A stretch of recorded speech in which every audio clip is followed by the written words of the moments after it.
ஸ்ரீமதே ராமானுஜாய நமக. 4000 திவ்ய பிரபந்தம். முதல் 1000 பெரியாழ்வார் பாசுரங்கள் 144 முதல் 146 வரை. காது குத்துதல். 145ஆம் பாசுரம். முளையேதும் வேண்டேன் என்று ஓடி நின் காது கடிப்பை பறித்து எறிந்திட்டு மலையை எடுத்து மகிழ்ந்து கல்மாரி காத்து பசுநிறை மேய்த்தாய். சிலை ஒன்று இருட்டாய் திரிவிக்ரமா திரு ஆயர் பாடி பிராணி தலைநிலா போதே உன் காதை பெருக்காதே விட்டுட்டேன் குற்றமே அன்றோ. ஆயர் பாடி பிராணி முளைப்பாலோ அன்றி மற்றெதுவுமே எனக்கு வேண்டாம் என்று ஓடியவாறே நின் காதில் உள்ள உன் காது அணியை பிடுங்கி வீசி எறிந்து விட்டாய். திரிவிக்ரமா, ஆயர்குல மக்களை காக்கும் பொருட்டு மலையை குடையாக எடுத்து கல்மலையினின்றும் குறை ஏதும் உண்டாகாதவாறு தடுத்து நிறுத்தினாய். பசுக்களை மேய்த்தாய். ராமாவதாரத்திலே ராவணனை கொல்ல வில்லை வளைத்தாய், அதனை முறித்தாய். நீ குழந்தையாக பிறந்த சில காலத்திலேயே, அதாவது உன் தலை சரியாக நிற்க மாட்டாத சிறு குழந்தை பருவத்திலேயே உனக்கு காது குத்தாமல் விட்டுவிட்டது என் குற்றமே அன்றோ. 146ஆம் பாசுரம். என் குற்றமே என்று சொல்லவும் வேண்டாகான், என்னை நான் மண் உண்டேனாக அன்புற்று நோக்கி அடித்தும் பிடித்தும் அனைவர்க்கும் காட்டிற்றிலேயே.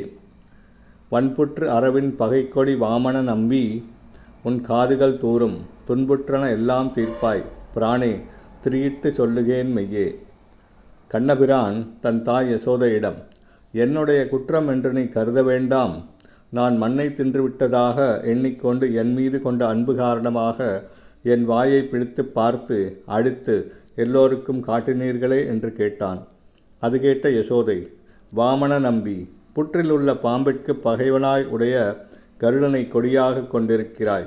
எல்லா துன்பங்களையும் போக்கிவிடும் எம்பிரானே, உன் காதுகள் தூர்ந்து போகாதிருக்கும் வகையில் காதில் திரியை இடுவேன் என்றாள். 147ஆம் பாசுரம். மெய்யென்று சொல்லுவார் சொல்லை கருதி தொடுப்புண்டாய் வெண்ணையை என்று கையை பிடித்து கரை உரலோடு என்னை காணவே கட்டிற்றிலையே.